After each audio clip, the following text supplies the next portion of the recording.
ሰላም ጤና ይስጥልኝ ውድ የሐሴት ስፖርት ተከታታዮች የአውሮፓ ቻምፒየንስ ሊግ የደርሶ መልስ የመጨረሻ ጨዋታዎች ትናንት ተደርገዋል።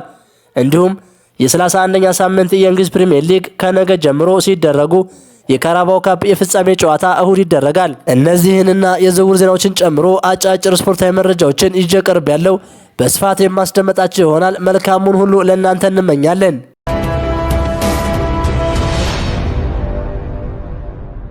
የኦልድ ትራፎርዱ የልብ ትርታ ብሩኖ ፈርናንዴዝ ለሽያጭ የቀረበ አይደለም።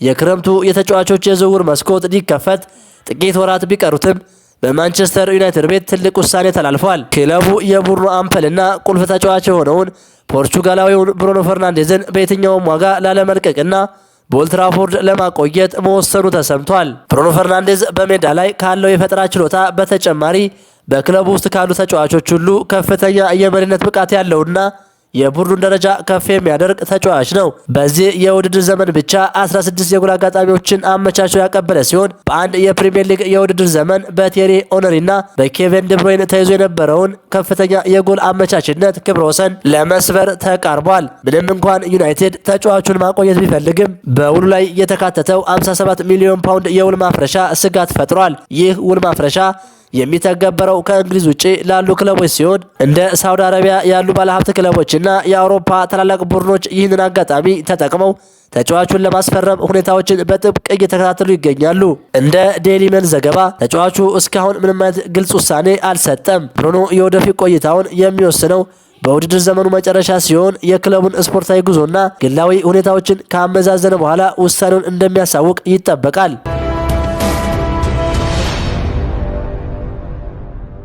ማንቸስተር ዩናይትዶች በቀጣይ ክረምት ሊያዘዋውሯቸው ከሚፈልጋቸው አማካዮች ውስጥ የኖቲንግሃም ፎረስቱ ኤሊየት አንደርሰን፣ የኒውካስትሉ ሳንድሮ ቶናሊ፣ የክሪስታል ፓላሱ አዳም ዋርተር፣ የብራይተኑ ካርሎስ ባሌባና የበርንማውዙ አሌክስ ስኮት የክለቡ ትኩረት ያረፈባቸው የዝውውር ኢላማዎች መሆናቸው ታውቋል።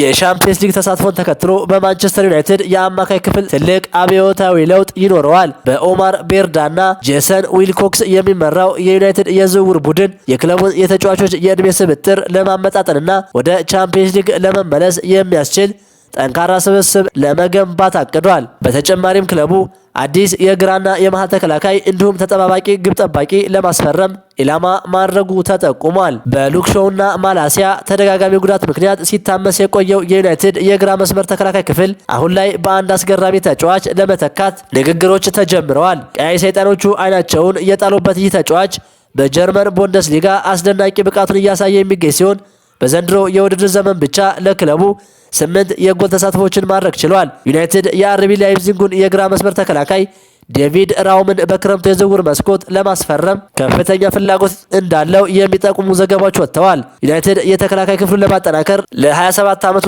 ጀርመናዊ ተከላካይ ትኩረት ሰጥቷል።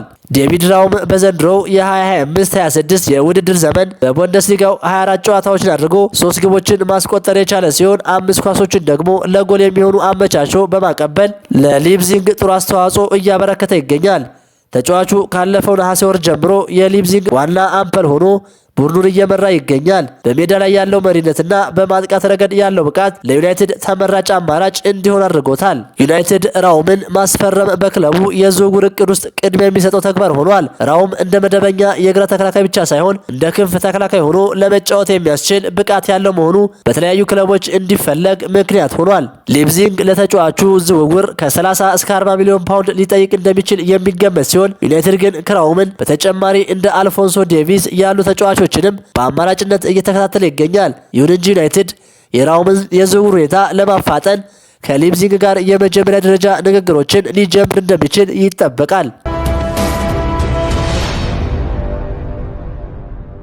ሪያል ማድሪድ ኤድዋርዶ ካማቪንጋን ለመሸጥ በሩን ክፍት ማድረጉ ተሰምቷል። በሊቨርፑል በጥብቅ ሲፈለግ የቆየው ይህ ፈረንሳይ አማካይ አሁን ላይ ግን ማንቸስተር ዩናይትድን ሊቀላቀል እንደሚችል እየተገለጸ ይገኛል። ሎስ ብላንኮቹ በ50 ሚሊዮን ዩሮ ወይም በ43 ሚሊዮን ፓውንድ ተጫዋቹን ለመሸጥ ዝግጁ መሆናቸውን ስፖርት ቦል ዘግቧል። በተደጋጋሚ በሚያጋጥሙት ጉዳቶች ምክንያት የቀድሞ አቋሙ ላይ የማይገኘው ካማቪንጋን ለመተካት ክለቡ የማንቸስተር ሲቲውን ሮድሪን ለማስፈረም ትልቅ እቅድ እንዳለ ይታወቃል። ቶኒ ክሩስና ሉካ ሞድሪች የተውትን ክፍተት ቹዋሜኒና ቫልቬርዴን ለመሸፈን ጥረት ቢያደርጉም ሙሉ በሙሉ ውጤታማ መሆን አልቻሉም። ምንም እንኳን ፈረንሳይ አማካይ ከሪያል ማድሪድ ጋር እስከ 2029 ድረስ የሚያቆይ ውል ቢኖረውም በክለቡ ያለው ወቅታዊ ሁኔታ የፕሪሚየር ሊጉን ታላላቅ ክለቦች ትኩረት ስቧል። ዩናይትድም ይህንን አጋጣሚ ተጠቅሞ ተጫዋቹን ለማስፈረም እንደሚፈልግ እየተነገረ ይገኛል። በሌላ በኩል ሊቨርፑል ለተጫዋቹ 265,000 ፓውንድ ሳምንታዊ ክፍያ የሚያገኝበትን ጥያቄ ያቀረበ ሲሆን ለማድሪድ ደግሞ 60 ሚሊዮን ፓውንድ ወይም 70 ሚሊዮን ዩሮ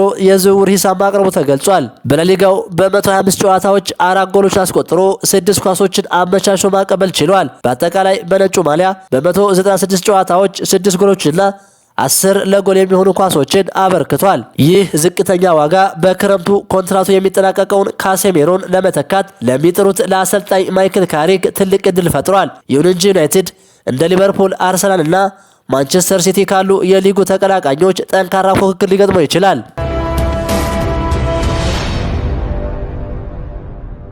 የዘንድሮ የእንግሊዝ ካራባኦ ካፕ የፍጻሜ ጨዋታ የፊታችን እሁድ ምሽት 1 ተኩል በማንቸስተር ሲቲ እና አርሰናል መካከል በግዙፉ ዌምብሌይ ስታዲየም ይደረጋል። በትናንትናው ዕለት መቋጫውን ያደረገው የቻምፒየንስ ሊግ የደርሶ መልስ ጨዋታ ባርሴሎና ኒውካስትልን 7-2 በማሸነፍ ለሩብ ፍጻሜ ተቀላቀለ። በአውሮፓ ቻምፒየንስ ሊግ ጥሎ ማለፍ የመልስ ጨዋታ ባርሴሎና ኒውካስትል ዩናይትድን 7-2 አሸንፏል። ሁለቱ ቡድኖች በመጀመሪያው ጨዋታ አንዳቻ መለያየታቸው የሚታወስ ሲሆን የካታላኑ ተወካይ በድምር ውጤት 8-3 በማሸነፍ ሩብ ፍጻሜውን ተቀላቅሏል። የእንግሊዙ ተወካይ ሊቨርፑል ጋላታሳራይን 4-0 በማሸነፍ ለሩብ ፍጻሜ ደረሰ። ሊቨርፑል ጋላታሳራይን 4-0 በማሸነፍ ሩብ ፍጻሜውን ተቀላቅሏል። ሊቨርፑል በመጀመሪያው ጨዋታ 1-0 ቢሸነፍም በድምር ውጤት 4-1 በማሸነፍ ለሩብ ፍጻሜው ደርሷል። በሌላ ጨዋታ ቶተንሃም ሆትስፐር አትሌቲኮ ማድሪድን 3-2 ቢያሸንፍም በድምር ውጤት 7-5 መሸነፉን ተከትሎ ከውድድሩ ውጭ ሆኗል። ባየር ሙኒክ አታላንታን 4-1 አሸንፏል። ሙኒክ በመጀመሪያው ጨዋታ 6-1 ማሸነፉ የሚታወስ ሲሆን በድምር ውጤት 10-2 በማሸነፍ ለሩብ ፍጻሜው የደረሰበትን ውጤት አስመዝግቧል።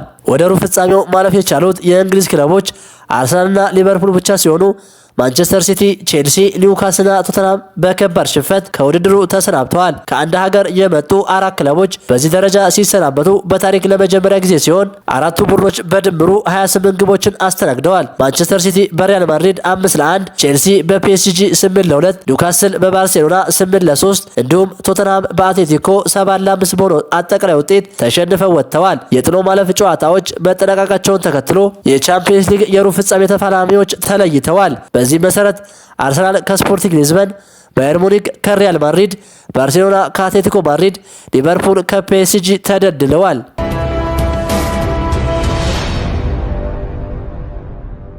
የእንግሊዝ ፕሪሚየር ሊግ የ31ኛ ሳምንት ጨዋታዎች በታላላቅ ፍልሚያዎች ተመልሰዋል። ይህ ሳምንት ለክለቦች እጣ ፈንታቸውን የሚወስኑ እጅግ ወሳኝ ጨዋታዎች የሚደረጉበት ነው። የማይክል ካሪኩ ማንቸስተር ዩናይትድ ነገ ምሽት 5 ሰዓት ላይ በርንማውዝን ይገጥማል። መርሃ ግብሩ ቅዳሜና እሁድ ሲቀጥል ብራይተን ከሊቨርፑል ቀን 9 ሰዓት፣ ፉልሃም ከበርንሌይ ምሽት 12 ሰዓት፣ ኤቨርተን ከቼልሲ ምሽት 2 ሰዓት ከ30 እንዲሁም ሊድስ ዩናይትድ ከብሪንትፎርድ ምሽት 5 ሰዓት ጨዋታቸውን ሲያደርጉ በዕለተ እሁድ ኒውካስል ከሰንደርላንድ ቀን 9 ሰዓት፣ ቶተንሃም ከኖቲንግሃም ፎረስት እንዲሁም አስቶን ቪላ ከዌስትሃም በተመሳሳይ ምሽት 11 ሰዓት ከ15 ጨዋታውን ያደርጋሉ።